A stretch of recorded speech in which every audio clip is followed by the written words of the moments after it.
Today's video is sponsored by us and the 16-Bit Store. Hello and welcome! Amazon Kindle is a peculiar device to me. On paper, it has everything I would want in an e-reader. It's cheap, it's attached to one of the best digital stores I've found on the market, and it has all the bells and whistles that one could ever want in an e-reader. It's a wonder then why I've only ever seen these devices in stores. So today I wanted to take a look at the Kindle platform and see why those around me chose Kobo instead.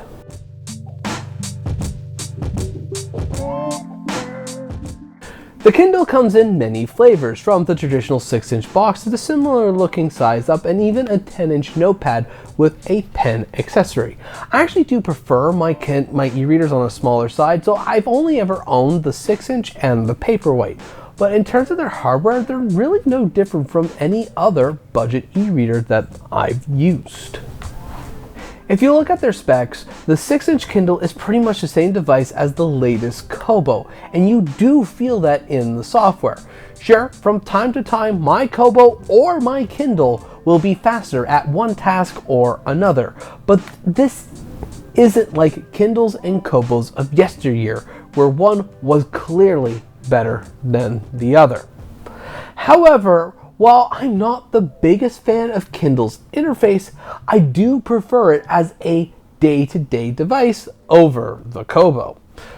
Kindle software to me feels a lot more responsive in the areas which I actually use my e-reader with. Plus, the power button being on the bottom of the device is a very nice and welcome bonus.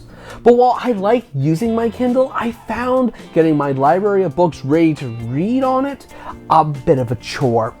Sure, loading books purchased from Kindle was as easy as you would expect.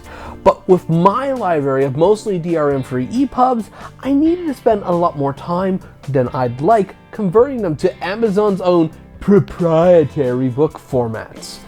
It's not the end of the world and is easily done with Calibri and Amazon's own Send to Kindle service if you really don't want to think much about it or install extra apps to your device. But it is an extra step which each and every other e-reader out there doesn't need to do, since everything else, even Apple, is using the EPUB standard. While I do wish that Kindle does support the open standards, I'll say one thing: I am whining a bit, since once the file has been converted to an Amazon format, that's it. You don't really have to think about it again.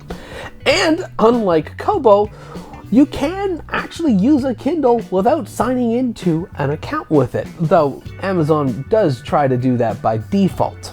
On paper, if you just get a Kindle, reset it, and just never let it go online, it can be used as a truly offline device, even if the Kindle itself will whine about not being able to sync. So while I can forgive this minor blemish, the Kindle does have a pretty big one that even I can't fix. And I'll tell you about it right after a message from this video's sponsor.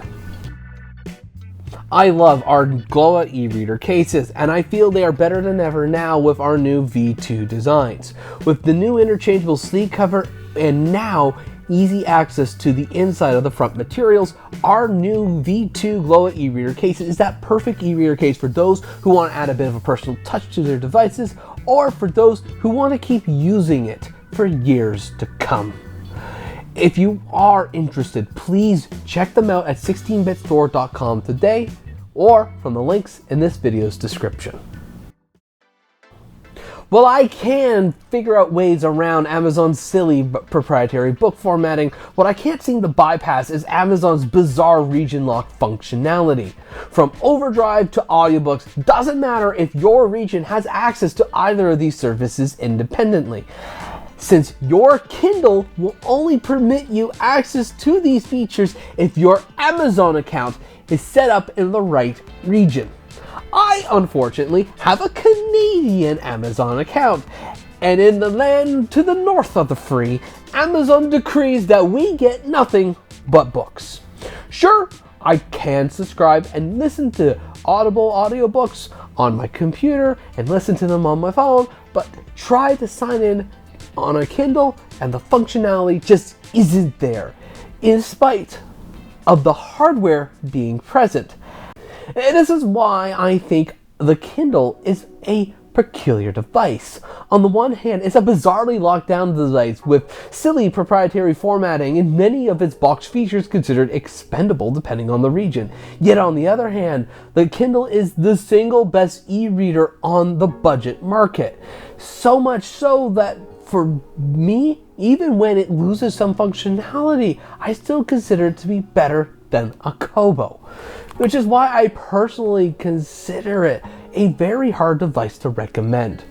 It's perfect for me since I just want a book reader and I will find ways to put my books on them. So the Kindle's proprietary restrictions don't really bother me that much. But I'm not you. And depending on what you want in an e-reader, you may be better served with a Kobo. And while in America, yes, you get all the bells and whistles, it's only $10 more to get a Kobo. And with a Kobo, you get a little more freedom since you get more choice in what stores you can buy from and read your books on. But anyways, thank you ever so much for watching. I do hope this video helps, and I hope you have yourself a good day, and as always, take care.